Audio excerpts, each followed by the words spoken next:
let's discuss this guesstimate, which is how do you guesstimate revenue of a typical restaurant in a month. Now, how do you approach this problem? First of all, what you need to test with the interviewer is some clarification questions. For example, a revenue of a restaurant can be from two streams, right? One could be, let's say, the dine-ins or the walk-ins. How many people are coming inside the restaurant and eating? And second could be the takeaways, right? For example, how many people are ordering via Swiggy, or how many people are coming and taking away the orders. So first you need to understand from the interviewer, what are we actually trying to estimate? Are we trying to estimate the revenue from the dine-ins, or are we trying to estimate the revenue from the takeaways? Most of the time people end up saying, let's do it for dine-ins. If they ask to do it both the ways, then again you have no choice, you have to estimate both the dine-ins and the takeaways as well. But even then, what you can do is you have to prioritize one of them, right? You cannot solve both of them together. So you have to tell your interviewer which one you are focusing on, and that is completely your judgment. You can say that I feel a typical restaurant does more sale via dine-in, and hence I will be focusing on dine-ins only. Why is this important? This is, I mean, if you tell me why you are choosing one over the other, it would give me a lot more confidence that you are not shooting in the dark, right? You are not shooting blindly. You have some rational, or you have some logic of which one you are focusing on. Let's say we start with the dine-ins. Now, what was the first step? The first step was to break this down into a very simple mathematical equation. Now, how do you do this? Now, again, a part of clarification would have been, in the question it is already given that we need to do it for a month. If it was not given, then it is your job to clarify from the interviewer whether we are looking at that for on a monthly basis, or whether we are doing it on a daily basis. Now, how do you do that? For example, if I choose dine-ins would be number of customers who are coming per month multiplied by average order value, right? It's a very simple mathematical equation कि कितने customers आते हैं और वो कितने का खाना खा के जाते हैं, right? उससे मेरे को पता लग जाएगा, और ये per month है, उससे मेरे को पता लग जाएगा कि how many like what is the sales of the dine-in portion of this restaurant. Now, what will you focus on, right? Average order value is something which can be a fact, right? This is something which is not very answer changing. This would be a fact. I mean, for a restaurant, you would know typically how much a customer orders. So the factor or the variable which needs a lot more time here is the number of customers per month. Now, how do you do that? You do that by saying, what I'll do is I'll calculate average customers per day multiplied by 30. Right? This is how you do multiplied by average order value again. Now, if you observe, till now, I have not entered into the numbers, right? First, I need to clarify the approach. Again, before I forget, and that is a mistake which I did here, is that I did not look at both the approaches. Again, there would be two approaches to do this one. One would be from the demand side, second would be from the supply side. Demand side would be how many customers are coming. Supply side would be how much capacity can that restaurant handle. Let's say if it's a McDonald's, how many burgers can McDonald's make in a day or in an hour, etc.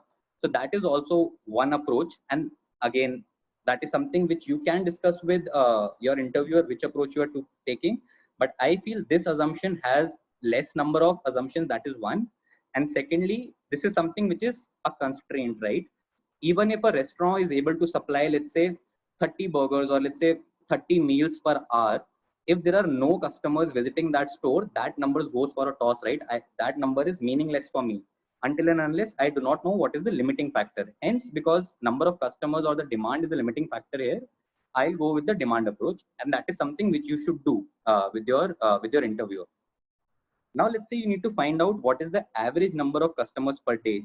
Now, how will you do this? I can again break this down into another mathematical equation.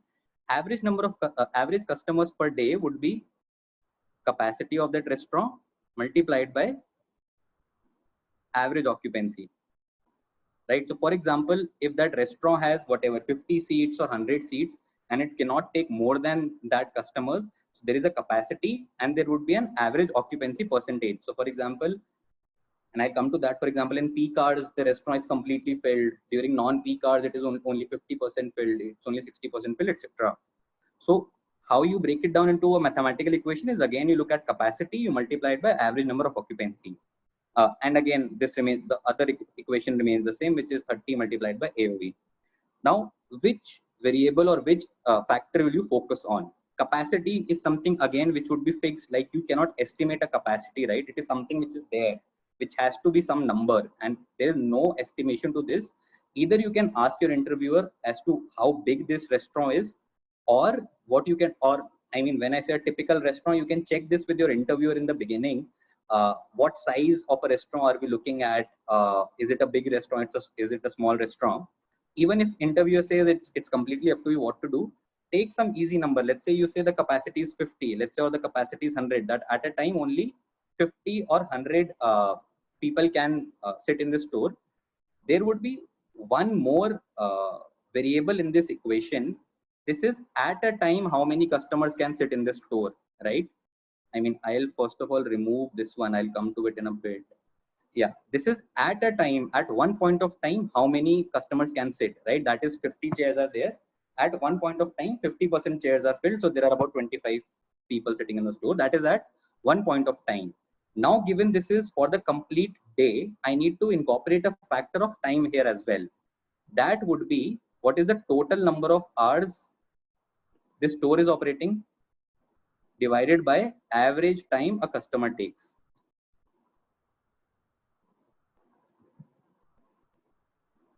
Right? This will give me, this is number of hours. This will give me in a day how many customers can come in this store, or how many customers come in this store. Now within this one, if I have to again identify what is the variable which I need to focus on, again, total number of hours would be something which is fixed. You can check with your interviewer, or you can take a simple assumption. Let's say the restaurant is open from 10 a.m. till 10 p.m. 12 hours, let's say. And average time a customer takes, again, this is something which you can simply take to make your life easy. Let's say I say 1 hour per customer. So see, if you look at this, if I ignore this factor, what will this give me? Let's say somehow after the calculations, I say the average occupancy is 50%. What does that mean? 50% means out of the 100 chairs which are present, 50 chairs are filled. So that means at a time, let's say 50 people are eating in the store, right? I have to incorporate some time element, right? I cannot say that in the entire day only 50 customers are sitting. Or let's say even if the occupancy was 100%, I cannot say that only 100 people are sitting in the store in the entire day in this restaurant, sorry. So there has to be a time element, right? Right. So now how do we look at, so given for all of these variables, we concluded that we not spend time on capacity. We will not spend time on this factor. So the factor which remains important is average occupancy. Now, how do you proceed from here? How do you find average occupancy? What you need to look at from here now is, what are the factors which will determine my average occupancy, right? The factors which come to my mind and which are messy here are, first is the peak versus non-peak. Right? If it's a peak hour, the occupancy would be high. If it's a non-peak hour, the occupancy would not be high. And second would be weekend and weekday, weekend versus weekday. So it is possible that during weekend peak time, it is filled up to the brim, the occupancy is 100%, versus during a weekday peak time where it is not, maybe let's say the occupancy would be 80% or might be lower than weekends. Now, how do you do that? Remember, I told you there's an additional tip of how elegantly you solve this. One non-elegant way or hard work, by doing hard work, what you can do is, for each of these, you can individually calculate what the occupancy would be, and then do the calculations for each of the line items, and then reach to the answer. One smart way is to directly find what the average occupancy would be, and how do you do that? I assume most of you know the concept of weighted averages. If not, it would be beneficial to just Google what a weighted average is. But what I can do is, now I can define what my peak non-peak hours would be, right? So let's say I say peak hours. What would be the peak hours for a restaurant? Peak hours would be breakfast, lunch, and dinner, right? So let's say once I have assigned that 10 a.m. to 10 p.m. is the time during which this restaurant is operating, I say, let's say during the peak hours would be the breakfast time, which is 10 a.m. till 12 p.m. Then I can say 2 p.m. till 4 p.m. would be my lunch hour, and then I can say, let's say 10 p.m. till 8 p.m. till 10 p.m. would be my another peak hour, which is my the dinner time. So these are 2 hours each. So out of 12, I am saying there is 6 hours of peak time, and non-peak would be again 12 minus 6, which is 6 hours of non-peak time, right? And I also know that if I assume that this restaurant is open on all the days, which is typically the case with all the restaurant, I know that weekends are 2 in number, weekdays are 5 in number, right? Now what I can do is, and also to, as I said, you need to make sure that your approach is structured. What now I can do is to make sure the interviewer is on the same page as well. I can make a very simple matrix, right? I can say peak, I can say non-peak.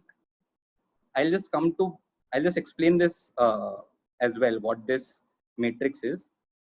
I can say weekend, I can say weekday. I know this is 6 hours, 6 hours. I know this is 2. I know this is 5, right? Now let's see why this matrix is easy, because it is putting all the assumptions in this one table. And if I have to change one of the assumptions, I can just quickly refer to this matrix and discuss with the interviewer as to what assumption went wrong. So during weekend peak, I can assume that 100% of the seats are occupied. During weekend non-peak, what I can say is, let's say maybe 80% is occupied. During weekday peak, I can say 80%, and during, or let's say I take this number as 60%. And during weekday non-peak, I can say that occupancy is only 40%. So now all of my assumptions are in one place. And as you can see, these assumptions, I have no scientific backing to, right? I cannot tell whether the occupancy during a weekday non-peak would be 40%, right? I have no backing to that. But what I can discuss with the interviewer is that these are directionally the numbers. I mean, directionally, this makes sense, right? What I'm saying is that during weekdays, the restaurant is not occupied uh, as much as what it is occupied during weekends. So directionally, I can say that during weekends, the occupancy would be more versus during weekdays. And directionally, this number makes sense. What do I mean? Directionally, this makes sense. This means that during a weekday non-peak, the number is lower than what it is during a weekend non-peak.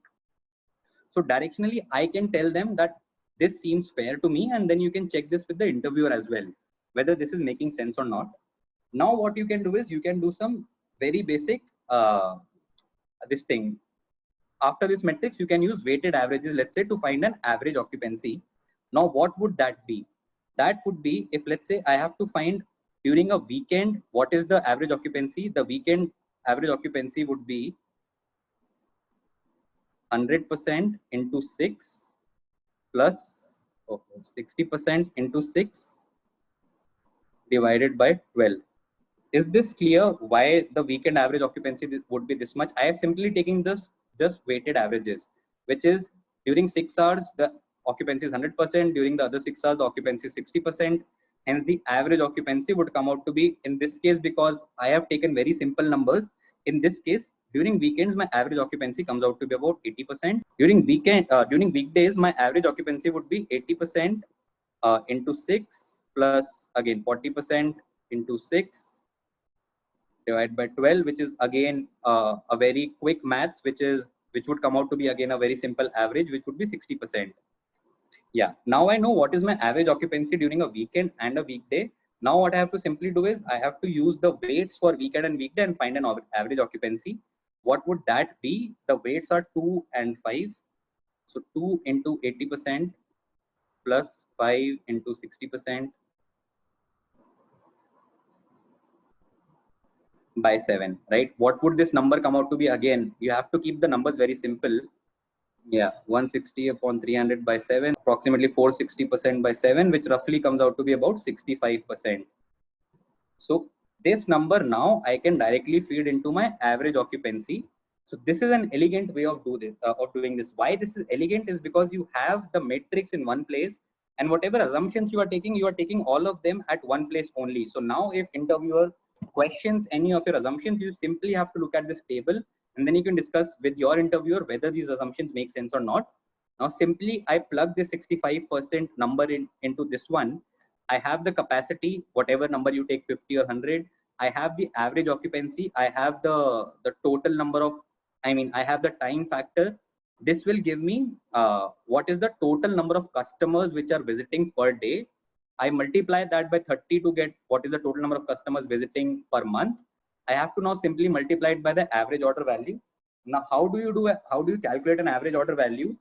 You simply take some assumption, right? What you do is, let's say whenever a person is visiting a restaurant, he orders, let's say, one side course, one main course, one beverage, and you can again assume some numbers. You can say side course would be, let's say, rupees 100, main course would be rupees 100, main course would be rupees 300, let's say, beverage would be again 100. So average order value is 500. Now, if you observe, I am not spending a lot of time on average order value because this is something which would be fixed for a restaurant, right? I mean, 500 rupees, it's an assumption which again you can test with your interviewer whether this makes sense or not. But you can go ahead and say the average order value would be roughly about 500, which sort of seems fine to me. And then you multiply the number of customers by average order value, and you get here what is the revenue of that restaurant in a month. So this is how you will solve this guesstimate. A few call outs here. First of all, make sure you are not writing it in such a messy manner. Why I had to do this is because I had to explain it to you guys of what are the different steps you need to take. Just make sure, and also there was a bit of space constraint, but just make sure you are writing this in a flow. You start with the flow chart, as in you start with what are the two revenues, dine in, take away. Then within dine in, you sort of just simply keep breaking it down into different mathematical equations, and step by step, just one after the other, keep noting them down. So that is how you do this. Now this will not stop here. You will get some answer. Let's say you get whatever answer per month. I don't know how much you'll get after this calculation. Maybe 50 lakhs or 1 crore is what you might reach at. That this restaurant on an average is making rupees 50 lakh to 1 crore in 1 month. Now, how do you test this? The point which I mentioned of how do you sense check this, or is there a way to triangulate this? One way to sense check this is to look at it from a cost perspective as well. Let's say this restaurant is making 50 lakh to 1 crore. Is it profitable if it is making 50 lakh to 1 crore? Now, 50 lakh to 1 crore might not be a good example. Let's say this number comes out to be only, let's say, 1 lakh or 2 lakh. Then what sense check you can do is you can see the rental of that restaurant would itself would be, let's say, 3 lakhs. So then this number doesn't make sense. So how you sense check with your interviewer, you say that the total revenue comes out to be about 50, 60 lakhs. I see that the rental of this area would be, let's say, typically 1 lakh per month. And then you say out of the 500 rupees amount of order which the customer is making, let's say the cost to make that order would be maybe 60% or something. So you say that 300 rupees would be the cost which is incurring per order.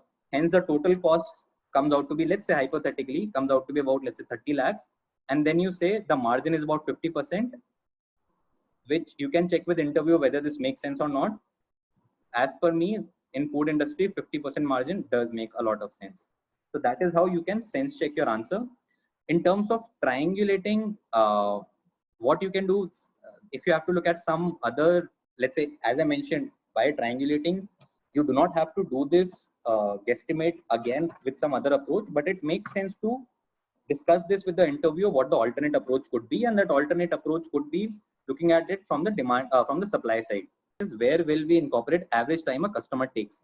So that I've incorporated in this equation where I'm saying average number of customers per day.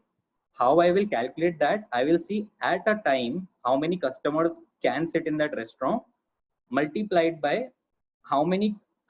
So yeah, so understand this as a batch, right? So let's assume some set of customers as a batch. In how many times does this batch is completely replaced by a different set of people? So for example, I go in a restaurant, if I go in a McDonald's and I see there are 60 other people sitting with me, if I see 60 more people sitting in that restaurant, now that's, and I spend, let's say, 1 hour in McDonald's, these 60 people on an average, let's say, again are spending 1 hour. After 1 hour, there would be fresh batch of new 60 people, right? So that is the factor which I took, and that is incorporated in this equation, which is how many hours am I total operating this restaurant for? And secondly, how many, what is the average time a customer takes? I mean, if I'm operating it for 12 hours, one batch take 1 hour, then I can operate 12 such batches. So what I do is I multiply that by 12. So that is where I'm incorporating. Yeah, I mean, as I mentioned in do's and don'ts as well, just try to keep your life simple. I mean, people will not judge you on how complex problem you can solve. What they will judge you on how simple you can solve a complex problem. So that is also a test, or that is also something which you need to keep in mind. So just try and keep variables to a minimum. Just try and see if you are not using, you're not making your life tough. Because if I include all of those things, whether it's in a Hindu region, whether it's in a Muslim region, whether the customer is Gen Z or millennial or boomer, that would affect not the, let's say, the variables here. That would affect what is the average order value, right? If it's a, let's say, fine dining restaurant, the average order value might be 10,000 per customer, right? So that is something which you should either explicitly call out that you're considering this as an average, a normal restaurant, and not, let's say, a 5-star restaurant. So that is something like I can again bring about much more variables, right? Is it a buffet or is it not a buffet, right? Is it a fixed thing? If it's a buffet, then everything goes for a toss. So those are something which you can just check with the interviewer, and just try and keep your life simple.